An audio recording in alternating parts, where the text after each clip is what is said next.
है प्रसंग चल रहा है महाप्रभु श्री कृष्ण चैतन्य देव जी का। माँ जब गंगा स्नान करने जाती हैं तो रास्ते में इनको विष्णु प्रिया जी मिलती हैं। इनको देखकर लगता है कि अगर ये हमारी निमाई की बहू बन जाए तो हमें बड़ा सुख मिल जाए। पर वो सनातन मिश्र जो राज पंडित है उनकी कन्याएं बड़े धनी है और महाप्रभु चैतन्य देव घर में तो अर्थ का अभाव ही है।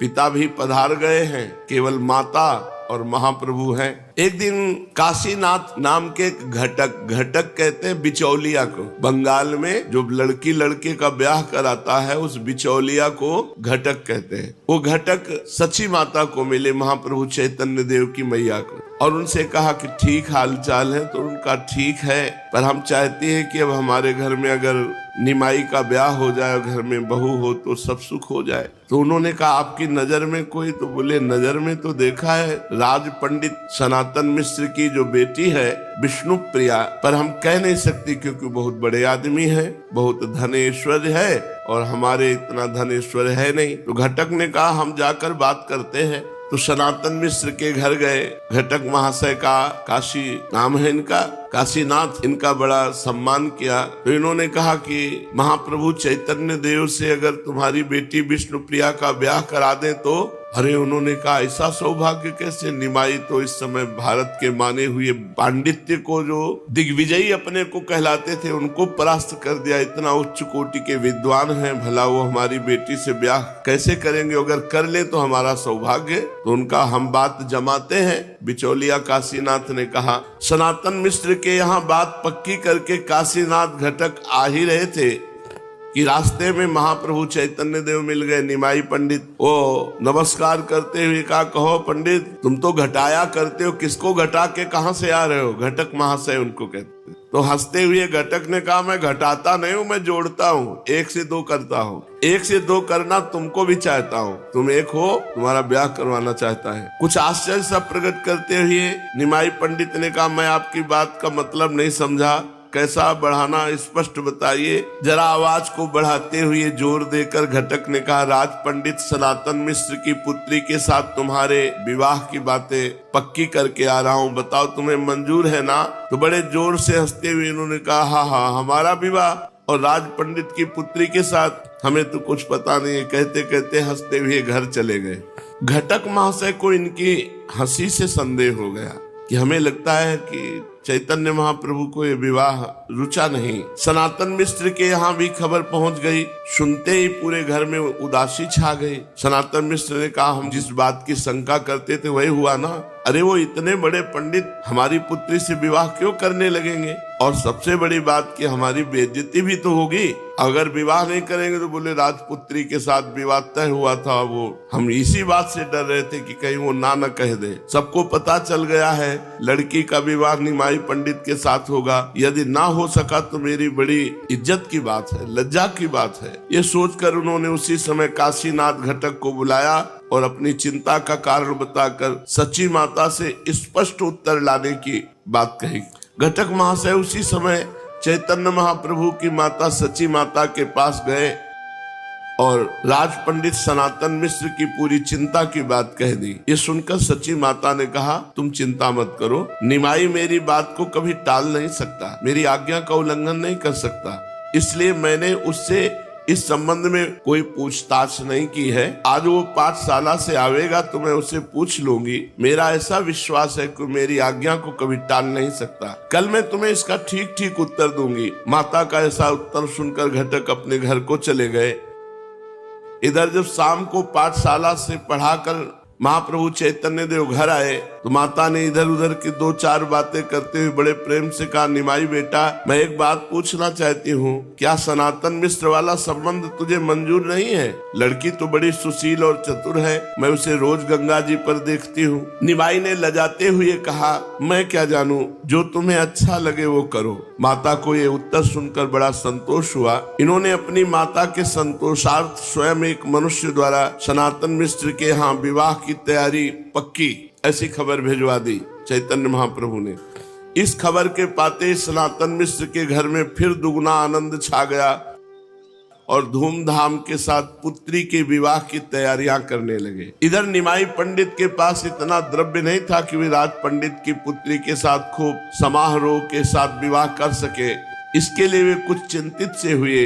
धीरे धीरे इस बात की खबर इनके सभी विद्यार्थी तथा स्नेहियों को लग गई। विद्यार्थी बड़े प्रसन्न हुए, आकर कहने लगे कि गुरुजी, ज्योनार की मिठाइयां तो खूब खाने को मिलेंगी। सनातन मिश्र तो राज पंडित ठहरे, खूब जी खोलकर विवाह करेंगे, बढ़िया बढ़िया मिठाइयां बनावेंगे, खूब आनंद रहेगा। ये सब विद्यार्थियों की बातें सुनकर निमाई पंडित हंस देते।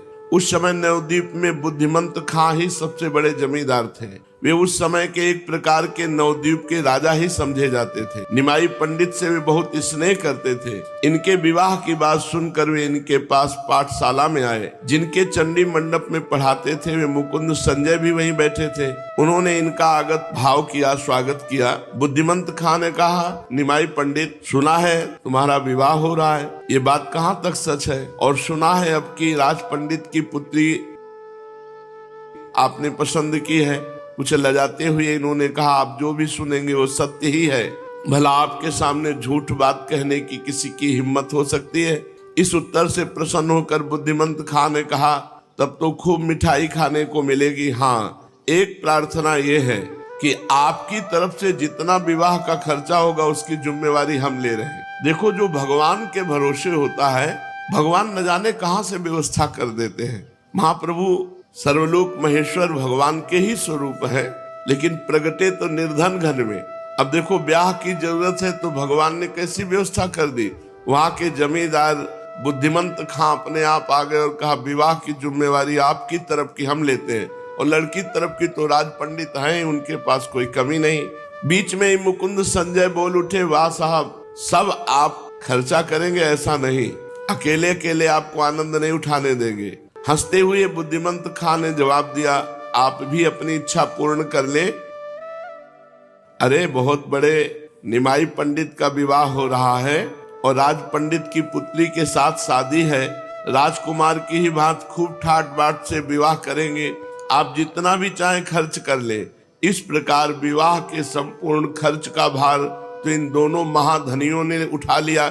अब निमाई इस बात से निश्चिंत हो गए। फिर भी उन्हें बहुत सा काम करना बकाया था। विद्यार्थियों की सहायता से सब विवाह की तैयारियां करने लगे। सभी बड़े बड़े पंडितों को निमंत्रण किया गया। विद्वान मंडली में ऐसा एक भी पंडित नहीं बचने पाया जिसके पास निमंत्रण न पहुंचा हो। इधर पूर्वोक्त दोनों धनाढ्यों ने विवाह के लिए गाने, नाचने का, आतिशबाजी का, फुलवारी का, अच्छे अच्छे बाजों का और भी सजावट के बहुत से सामानों का भली भांति प्रबंध किया। नियत तिथि के दिन अपने स्नेही बहुत से पंडित विद्यार्थियों और अन्य गणमान्य सज्जनों के साथ बारात सजाकर निमाई पंडित विवाह के लिए चले। वे आगे आगे पालकी में जा रहे थे, दोनों ओर चवर ढुराए जा रहे थे, सबसे आगे भांति भांति के बाजे बज रहे थे। इस प्रकार खूब समारोह के साथ वे सनातन मिश्र के द्वार पर जा पहुंचे। मिश्र जी ने सब लोगों का यथोचित खूब सम्मान किया। सभी के ठहरने, खाने पीने और मनोरंजन का उन्होंने बहुत ही उत्तम प्रबंध कर रखा था। उनके स्वागत सत्कार से सभी लोग अत्यंत प्रसन्न हो गए। गोधूली के शुभ लगन में निमाई पंडित ने विष्णु प्रिया का पानी ग्रहण किया। ब्राह्मणों ने स्वस्त्ययन पढ़ा, वेदज्ञों ने हवन कराया। इस प्रकार विवाह की सभी लौकिक तथा वैदिक कृत्य बड़े ही उत्तमता के साथ समाप्त हुए। विष्णु प्रिया ने पतिदेव के चरणों में आत्मसमर्पण किया। देखो, पहले ये था माता पिता या घर के बड़े बूढ़े ब्याह तय कर आए और ब्याह हो गया तब वधू को देख पाता था लड़का। अब आजकल ये जो सब गंदी बातें चली हैं, बॉयफ्रेंड गर्लफ्रेंड, तो बहुत हानिकारक है ये गृहस्थी में। जो चंचल लड़कियां हैं, कई कई लड़कों से प्रेम करती हैं, वो भला एक पति के पास कैसे ठहर पाएंगी? जो चंचल लड़के हैं, कई कई लड़कियों के साथ ऐसे गलत आचरण करते हो, भला एक पत्नी के साथ कैसे ठहर पाएंगे? अगर एक पत्नी व्रत नहीं है, एक पातिव्रत नहीं है, तो गृहस्थ आश्रम ही क्या, हो तो व्यभिचार का घर है। ऐसी जगह संतानें वर्ण संकर होती है, पितरों को श्राद्ध आदि नहीं मिलता है, पितर असंतुष्ट हो जाते हैं। और कैसी परिपाटी थी, बूढ़ी बूढ़ी माई भी इतना घूंघट रखती। धर्म, मर्यादा, इज्जत, पवित्रता, अब वो तो सब खूंटी पे टंगी रह गई। आज का जो वातावरण है इन सब बातों को मजाक मानेगा। विष्णु प्रिया जी ने अपने पतिदेव के चरणों में आत्मसमर्पण किया। निमाई ने उन्हें अपने बाएं भाग में बिठा करके पूर्ण ब्याह की सब सामग्री, जितनी भेंट पूजा सब उनके पिता ने दी। साथ लेकर विद्यार्थियों के साथ ब्याह संपूर्ण होकर के जाने को तैयार हुए। दूसरे दिन सनातन मिश्र ने सभी विद्वान पंडितों की सभा की, उनकी योग्यता अनुसार यथोचित पूजा की, खूब भेंट बरातियों को दी और विष्णु प्रिया जी के साथ चढ़ करके निमाई पालकी में विवाह करके घर आए। महाप्रभु चैतन्य देव का विवाह श्री विष्णु प्रिया जी से संपन्न हुआ। चिरकाल से जिसे अपनी पुत्र वधू बनाने के लिए सची माता उत्सुक थी, आज उसे ही पुत्र वधू के रूप में अपने घर आई देखकर बहुत प्रसन्नता हुई। वह उस युगल जोड़ी को देखकर मन ही मन अत्यंत प्रसन्न हो रही थी। घर में घुसते ही चौखट में विष्णु प्रिया जी की अंगुली पिचक गई और उससे रक्त धारा बहने लगी। मैया का हृदय बड़ा दुखी हो गया कि अभी नवीन वधू और प्रवेश करते ही ये तो भारी अपशकुन है। बहुत दुखी हुई, क्योंकि वैसे ही दुख में जीवन था। फिर थोड़े दिन में बात भूल गई, पर अपशकुन तो हो गया। पूरा जीवन रो रो करके माता को बिताना पड़ा, विष्णु प्रिया जी को बिताना पड़ा। महाप्रभु तो संन्यास लेकर के जगत उद्धार के लिए चले गए। विष्णु प्रिया को पा करके निमाई अत्यंत प्रसन्न हुए और विष्णु प्रिया भी अपने सर्वगुण संपन्न पति को पाकर परम आह्लादित हुई। अब जैसे जैसे महाप्रभु की अवस्था बढ़ रही थी, वैसे वैसे इनके स्वभाव का परिवर्तन हो रहा था। बड़ा गंभीर स्वभाव, एकांत में बैठ करके भगवत चिंतन परायण, हृदय का एकदम परिवर्तन। विवाह होने के बाद सारी चंचलता न जाने कहाँ खो गई। आप एकदम भगवान के ध्यान में गंभीर मुद्रा में बैठे रहते और शरीर में भी भावावेश आने लगे। महाप्रभु के शरीर के सभी अवयव स्वभाव के ही अनुसार बने हैं। मनुष्य जैसे जैसे प्राकृतिक विचारों को छोड़ता है और भगवान का चिंतन करता, वैसे वैसे उसके शरीर में दिव्यता आने लगती है। वो प्रकृति से ऊंचे उठ जाता है। उसका पांच भौतिक शरीर फिर अधिक काल टिकता नहीं है। इसीलिए बड़े बड़े महापुरुष जवानी अवस्था में, कम अवस्था में शरीर छोड़कर पधार गए, क्योंकि जब भगवद आवेश आता है तो इस शरीर सह नहीं पाता, पंचभूतों से बना हुआ, और कोई न कोई भयानक रोग बन जाता है या कोई भयानक परिस्थिति बन जाती है और उनका शरीर छूट जाता है। ये महापुरुषों में होता है। तुम लोग मत डरो हाँ कि हमारा शरीर छूट जाएगा। इस कोटि के महापुरुष नहीं हो कि तुम्हारा शरीर छूट जाएगा।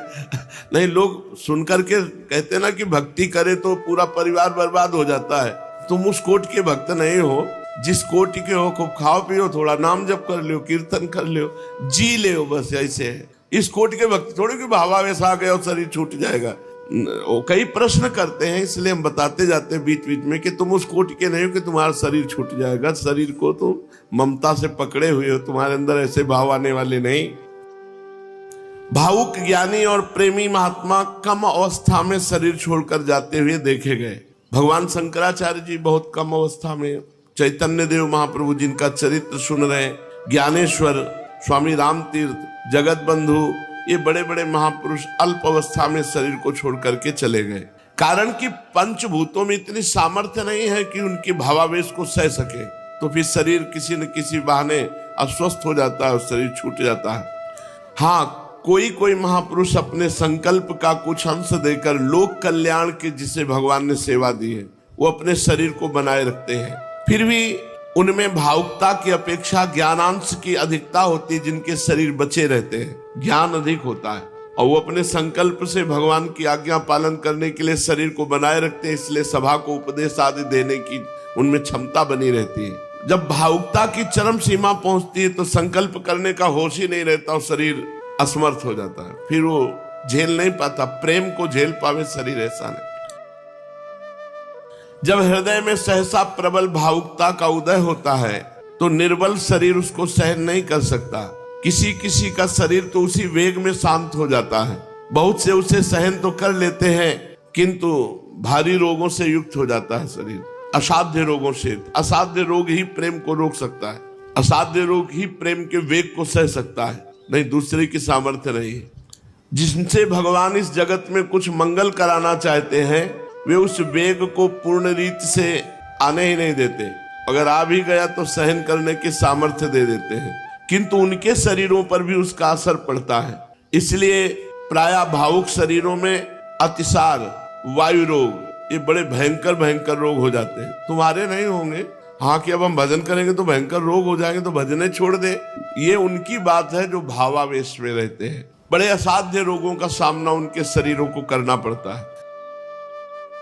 संसारी लोगों को रोग, ये रोग नहीं होते और सब होते। ये तो बात होती कि इतना प्रेम का वेग होता है कि किडनी, लीवर, हृदय सबकी सामर्थ्य हाथ उठा देते हैं, सब उस प्रेम को झेलने की सामर्थ्य नहीं रहती, तभी अल्प अवस्था में शरीर छूट जाता है। और भगवान जिससे मंगल कराना चाहते हैं जितने समय तक, उतने समय तक उनका शरीर रहता है। संसारी लोग तो प्रायः 40-50 वर्ष की अवस्था के बाद शरीर उनका रोगी होता है, लेकिन भावुक के हृदयों में ये उद्वेग के रूप में रोग जागृत हो जाता है। ये साधारण रोग नहीं है, ये प्रेम रोग को सहने के लिए दिया जाता है। जैसे हमने बताया एक बार सत्संग में कि एक शीशा है, उसे अगर आप एक कंकड़ मारो टूट जाता है, लेकिन उसे गरम ठंडा, गरम ठंडा, ठंडा गरम ऐसे प्रक्रिया की जाती है तो बुलेट प्रूफ हो जाता है, गोली मारो तो भी नहीं टूटेगा। ऐसे ही दुख सुख विपत्ति, दुख सुख विपत्ति भगवान दे देकर अपने भक्त को इतना मजबूत कर देते हैं कि भारी से भारी विपत्ति में भी वो चलायमान नहीं होता। किसी को वायु रोग हो जाता है, किसी को मस्तिष्क रोग हो जाता है, किसी को उन्माद रोग हो जाता है। ये जरूर हो जाते हैं प्रेमियों को, हमने देखा है, पूरा शरीर कांपता रहता है। वायु रोग हो गया, उन्माद, बोलते रहते हैं बेमतलब, क्या बोल रहे हैं कोई मतलब नहीं, कोई तुकतान नहीं है, उन्माद अवस्था। प्रेम रोग में ये वायु रोग, अतिसार, उन्माद, मस्तिष्क की शासन वृत्ति क्षीण हो जाना, क्या बोलना है क्या नहीं कहना है कुछ नहीं, जो चल रहा है वही चल रहा है। यहाँ तक कि लोग फिर जो नहीं जानते हैं उनके लिए उपचार करने लगते हैं। सालों अतिसार भयंकर रोग से पीड़ित बने रहे, फिर उन्होंने भावावेश में शरीर छोड़ा। तो ये जब प्रेम का उन्माद चढ़ता है तो एक अलग चीज होती है, ये बहुत बड़ी स्थिति होती है प्रेमोन्माद। प्रायः वायु रोग से तो ग्रसित हो ही जाते हैं, जो प्रेमी जन होते हैं उनके शरीर में वायु रोग तो हो ही जाता है। हमने देखा है, बहुत से ऐसे प्रेमी जनों को देखा है जिनका शरीर कांपता रहता है, कंपायमान होता रहता है वायु रोग के द्वारा। किंतु शरीर ठीक उसी का सकता है जिसे भगवान ने सेवा दी है संसार का कल्याण करने की, नहीं तो प्रेम के झटके में ये पांच भौतिक शरीर नष्ट हो जाता है। रामकृष्ण परमहंस जी के गले में कैंसर, बोलने के लिए मना किया, वो खूब सत्संग करते हैं। ये जब भावावेश आता है तो कोई न कोई असाध्य रोग उसको सपोर्ट करके रोकता है, तभी तो प्रेमियों की जय जयकार होती है। कोई साधारण जीव प्रेमी थोड़ी हो सकता है कि भोगी जीव कोई प्रेमी हो जाए। कोई योगी जो निरंतर भगवान के चिंतन में, वो इस भावावेश प्रेम को प्राप्त होता है। अब निमाई पंडित का भी गाढ़ चिंतन भगवान का, जहां बैठे तो डूब गए, और परम भावुक स्वभाव के थे। इनका शरीर तो बलवान था, तो चाहे जितना बलवान शरीर हो, प्रेम सहन करने की सामर्थ्य नहीं है, इसलिए इनका भावुकता का उत्तरोत्तर विकास हुआ और अंत में एकदम शरीर की स्थिति को ही भूल गए, देह सुधि भूल करके महाभाव में स्थित। इनके जीवन में एक से एक दिव्य भाव प्रकट हुए, इनकी सूरत बदल जाती, इनके शरीर की चेष्टाएं बदल जाती। ऐसी अलौकिक स्थिति प्रायः बड़े महापुरुषों में देखी गई, जैसी चैतन्य महाप्रभु के जीवन में देखी गई। अब वो निरंतर भावावेश में आकर के हरि बोल हरि बोल हरि बोल ऐसी अपनी धुन में मस्त हो जाते कि किसी के रोकने की, बात करने की कोई इनको स्मृति न रहती। और ये बावरापन चढ़ा कि जो वस्तु हाथ में मिल जाए उसी को नष्ट कर दे। एक उन्माद अवस्था। विष्णु प्रिया जी से ब्याह होते ही कहीं पानी को देखा तो पानी उलीच रहे, अन्न देखा तो सब अन्न फैला दिया, वस्त्र देखा तो वस्त्र चीर फाड़ के फेंक दिया। माता आसपास के लोगों को बुलाकर पकड़ाती कि क्या हो गया निमाई को, अभी विवाह हुआ है तो 4 दिन सुख के व्यतीत होते, पर वहां परम सुख की वर्षा करने वाले हैं, तो सांसारिक सुखों का क्या। महाप्रभु को उन्माद चढ़ गया, भावावेश। बाल्टी में पानी तो सब पानी उलीच करके, घर का अन्न सब फेंक देना, सब कपड़े फाड़ देना, और लोगों को बुलाती और कहती इनको पकड़ो, किंतु जो इनकी ओर जाता उसे मारते, मारने के लिए दौड़ते, वो भागता। किसी की हिम्मत नहीं पड़ती। फिर कई लोगों ने जैसे तैसे पकड़ करके इनको सैया पे सुलाया। चारों ओर विद्यार्थी स्नेहीगण सैया को घेर कर बैठे। अब पता नहीं क्या बोल रहे हैं, किसी को पता नहीं, पागलों की भांति। फिर स्पष्ट बोलने लगे, देखो मैं साक्षात विष्णु हूँ, हमारी पूजा करो और तुम सब लोग आज से श्री कृष्ण कीर्तन करो। कृष्ण कृष्ण कृष्ण कृष्ण कृष्ण। संसार में श्री कृष्ण का ही नाम सार है और सभी वस्तुएं नश्वर है, नाशवान है। इस प्रकार महाप्रभु उन्माद में बोलने लगे। लोग अपनी अपनी बुद्धि के अनुसार भांति भांति के अनुमान लगाते। कोई कहता भैया ये तो बहुत बड़ा भूत चढ़ गया है इनके ऊपर, गांव के लोग हैं, भूत चढ़ गया है तो भूत व्याधि है। कोई कहता नहीं नहीं मुझे पहचान है, ये डाकिनी का प्रकोप है, डाकिनी शाकिनी इनका प्रकोप है। कोई कहता नहीं नहीं भाई बकवास बंद करो, हम तो कहते हैं ये बहुत शास्त्रार्थ करते थे, बहुत पढ़ाई करते थे, इसलिए इनका दिमाग खराब हो गया है। जिसके मन में जो आया सब सची माता सबके बातें सुनती चुपचाप। और विष्णु प्रिया जी तो दूर खड़ी हुई महाप्रभु की भाव दशा को देख रही है। अभी अभी ब्याह हुआ है और महाप्रभु का उन्माद अवस्था। कोई कहता रहे इनके दिमाग की गर्मी बढ़ गई है। वैद्य बुलाए गए, वैद्यों ने देखा, उन्होंने कहा कि वायु रोग है। सब अपने, कोई कहता भूत है, कोई कहता डाकनी, कोई कहता दिमाग खराब हो गया, कोई कहता दिमाग की गर्मी चढ़ गई दिमाग में, कोई वैद्य कहता वायु रोग हो गया है। महाप्रभु वैसी उन्माद अवस्था में उनको लोग सैया पर पड़ाए हुए थे। बुद्धिमंत खां मुकुंद संजय दोनों धनियों ने जब सुना तो बड़े बड़े वैद्य लेकर के दौड़े दौड़े आए। ये बड़े धनिक थे, नाना प्रकार की मूल्यवान औषधियां साथ लाए। वैद्यों की सम्मति से विष्णु तेल, नारायण तेल और भी बहुत सी दिव्य औषधियां महाप्रभु के लगाई गई। भांति भांति के उपचार किए गए, उनसे कोई फर्क नहीं पड़ा। स्वाभाविक ही धीरे धीरे स्वस्थ हुए। जब स्वस्थ हुए तब देखकर सब प्रेमियों को, विद्यार्थियों को, सची माता को, सबको सुख मिला। अब ये फिर धीरे धीरे अपनी पाठशाला में जाकर अध्ययन कराने लगे। अब इनके स्वभाव में बहुत कुछ परिवर्तन हो गया। अब ये पहले की भांति लोगों से छेड़खानी नहीं करते थे, इनमें बहुत गंभीरता आ गई। वैष्णवों की हंसी करना इन्होंने एकदम छोड़ दिया। इन्हें स्वस्थ देखकर लोग कहते भगवान की बड़ी कृपा हो गई कि निमाई स्वस्थ हो गए। अरे भाई ये शरीर नाशवान है, क्षणभंगुर है, अब कुछ कृष्ण कीर्तन भी करना चाहिए। आयु को इस तरह बिता देना ठीक नहीं है। ये हाथ जोड़कर उन्हें प्रणाम करते जो ऐसे ब्राह्मण लोग इनको शिक्षा देते। वैष्णवों को इनके स्वभाव परिवर्तन से बड़ी प्रसन्नता हुई। अब ये नियमित रूप से भगवान की पूजा करने लगे। निमाई पंडित तुलसी दल आदि से भगवान की अर्चना वंदना करना, संध्या पूजा करके पढ़ाने के लिए जाते। सभी विद्यार्थियों के सदाचार के ऊपर अत्यधिक ध्यान रखते। मस्तक पर तिलक होना चाहिए, बिना तिलक के जितना भी पूजा भजन साधन होता है वो व्यर्थ माना जाता है। इसलिए चाहे रज का तिलक हो, चाहे चंदन का तिलक हो, मस्तक पर आचार्य परंपरा का तिलक होना चाहिए। अगर कुछ ना हो तो रज लेके ऐसे लगा लो, पर मस्तक खाली नहीं होना चाहिए।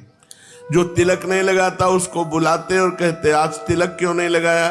फिर सबको सुना के कहते जिसके मस्तक पर तिलक नहीं होता उसका संध्या वंदन भजन साधन सब व्यर्थ हो जाता है। इसलिए आज के बाद कोई तिलकहीन ना रहे, ऐसा महाप्रभु चैतन्य देव कहते। और पहले जाकर संध्या वंदन करके तिलक धारण करके तब हमारी पाठशाला में आओ। फिर समझाने लगते देखो भाई भगवान का भजन ही सब कुछ श्रेष्ठ है। जितना भी संसार में तुम श्रेष्ठ देख रहे हो ये सब नाशवान है। सत्य है भगवान का भजन।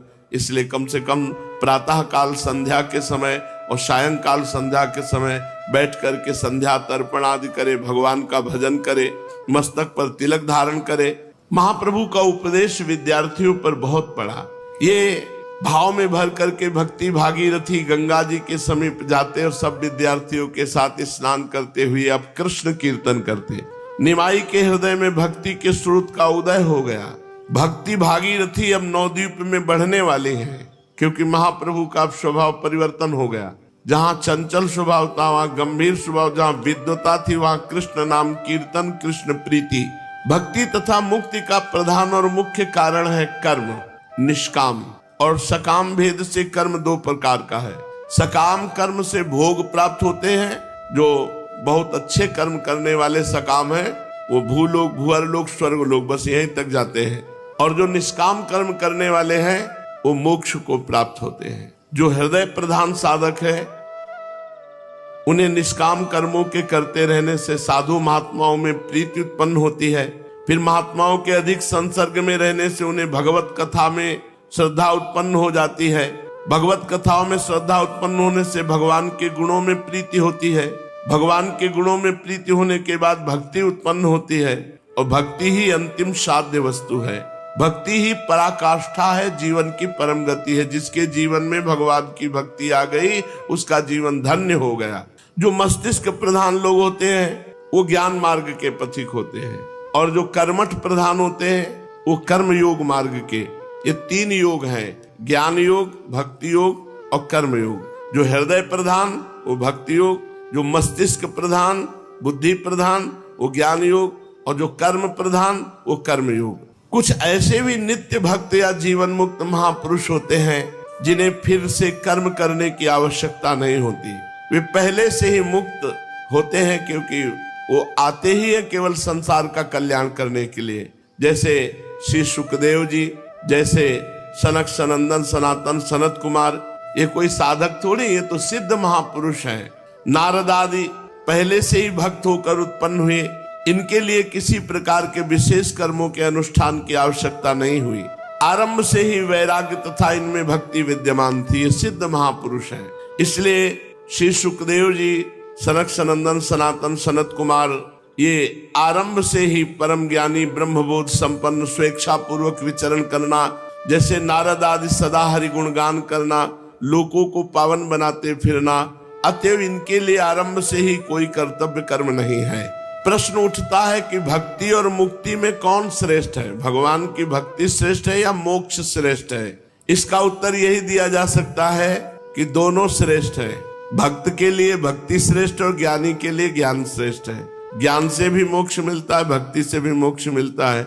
ज्ञानी जो है वो आत्म प्रेमी होता है, भक्त जो है वो कृष्ण प्रेमी होता है, राम प्रेमी होता है। दोनों में स्थिति सनातन है। सदा से प्राणियों की ये 2 परम स्थिति सुनी गई है। वेद शास्त्रों से ज्ञानी महर्षियों ने इन्हीं 2 स्थितियों का वर्णन किया है। तस्य तदेव मधुरम यस्य मनो यत्र संलग्नः। जिसका मन जहां लग गया उसके लिए वही मधुर है।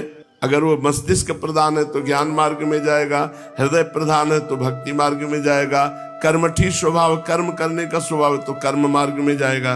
बहुधा भक्तों को कहते सुना गया कि हम तो मुक्ति को अत्यंत तुच्छ समझते हैं, भक्ति के बिना मुक्ति को हम ठुकरा देते हैं। पर उनको ये समझना चाहिए कि ये बहुत ऊंची स्थिति है।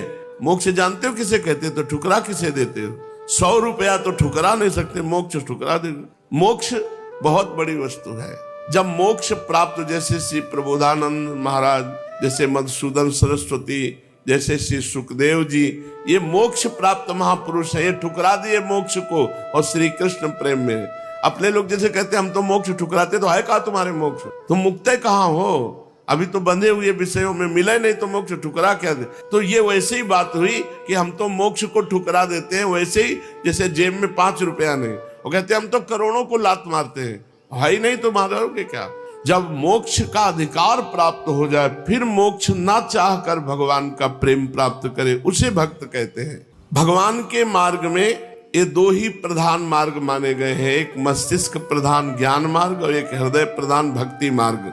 ज्ञानी भी भगवान की आत्मा है और भक्त भी भगवान की आत्मा है। दोनों संसार के त्यागी हैं, दोनों सत्य के अनुरागी हैं, इसलिए इनमें से कोई छोटा बड़ा नहीं कहा जा सकता। महाप्रभु चैतन्य देव का जीवन भक्ति मार्ग का एक प्रधान स्तंभ है। उनके जीवन में शुद्ध भक्ति का परम पवित्र स्वरूप उदय हुआ।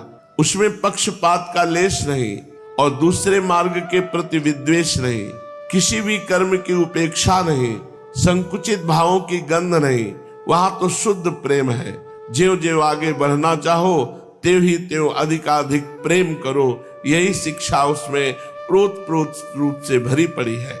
उनका नाम लेकर आज जो बातें कही जाती हैं वे चैतन्य देव की कभी हो ही नहीं सकती, जिनमें किसी आचार्य की निंदा हो, किसी भक्त की निंदा हो, कभी नहीं हो सकती। इसका साक्षी महाप्रभु चैतन्य देव का प्रेम में जीवन है। सांप्रदायिक विचार तो पीछे के संकुचित बुद्धि वाले लोगों के मस्तिष्क से निकले हैं। अपनी चीज का नाम कोई चाहे जो रख ले, कोई रोकने वाला थोड़ी है। चैतन्य महाप्रभु का जीवन तो परम प्रेम में सभी को आश्रय देने वाला परम महान है। उसमें भला सांप्रदायिक संकुचित भावों का क्या काम। इनके हृदय में प्राणी मात्र के भावों का आदर था। अब निमाई पंडित का विवाह हो गया है।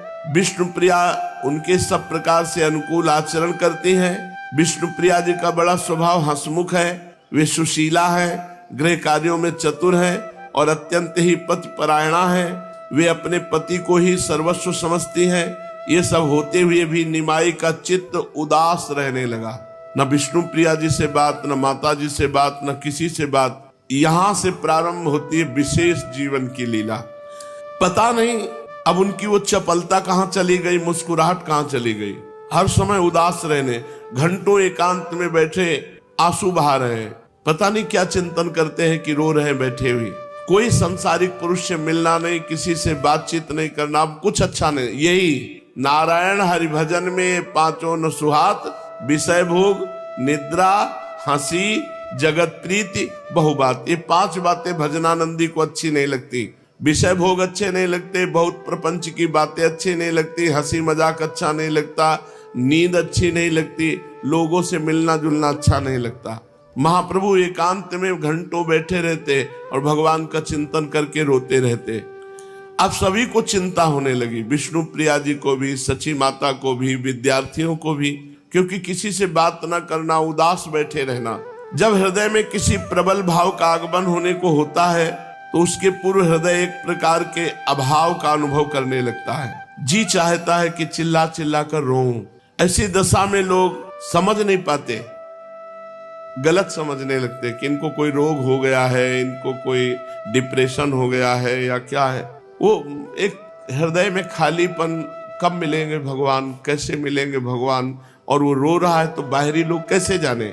बस यही लगता है कि तीर्थों में चला जाए, विरक्त महात्माओं का, जो भगवान के प्रेमी संत जन है, उनका संग किया जाए, उनका सत्संग सुने, उनके मुख से हरि चर्चा सुने। अब निमाई ने भी प्रकट किया कि मुझे तीर्थ यात्रा करनी है। बंगाल में सकाम कर्मों की प्रधानता है। वहाँ के बहुत ही कम मनुष्य निष्काम कर्म का महत्व जानते हैं। अधिकांश लोग किसी न किसी कामना से ही संपूर्ण धार्मिक कार्यों को करते हैं। सकाम कर्मों में पितृ श्राद्ध को बहुत बड़ा महत्व दिया गया है। स्मृतियों में पितृ कर्मों से भी देव कर्मों की अधिक महत्ता दी गई है। गृहस्थियों के लिए पितृ कर्म बड़ा मुख्य बताया गया है। पितृ कर्मों में गया धाम में जाकर पितरों के श्राद्ध करने का बहुत भारी महात्म वर्णन किया गया है। इसलिए प्रतिवर्ष बंगाल से लाखों मनुष्य गया जी पितृ श्राद्ध करने आते हैं। दूसरे प्रांतों से बहुत संख्या से यात्री आते हैं गया जी श्राद्ध करने के लिए। बंगाल में तो इसका बहुत प्रचार प्रसार है। अब निमाई पंडित ने भी अन्य पंडितों के साथ विचार किया कि चलो गया जी चला जाए। गया में जाकर अपने पिता का श्राद्ध करने का विचार आया, किंतु ये सकाम भावना से नहीं, अपनी एकांतिक वृत्ति को और बढ़ाने के लिए कि किसी से मिलना जुलना नहीं, परम धाम है, श्रद्धा पूर्वक जाकर के भगवान के चरणों का दर्शन गया धाम में और अपने पिता को श्राद्ध देना। ये केवल अपने भाव के लिए, कोई सकाम भाव से नहीं। महाप्रभु ने सब ब्राह्मणों के साथ, जो विद्यार्थी भी थे, कुछ अध्यापक भी थे, जो साथ में तैयार हुए, तो महाप्रभु गया धाम की यात्रा करते हैं। तो आगे का प्रसंग है तो वो आगे फिर वर्णन करेंगे, नहीं तो अगर चले थोड़ा तो बीच में रोकना पड़ेगा। इसलिए गया धाम की यात्रा की चर्चा आगे। श्री राधा वल्लभ लाल की जय।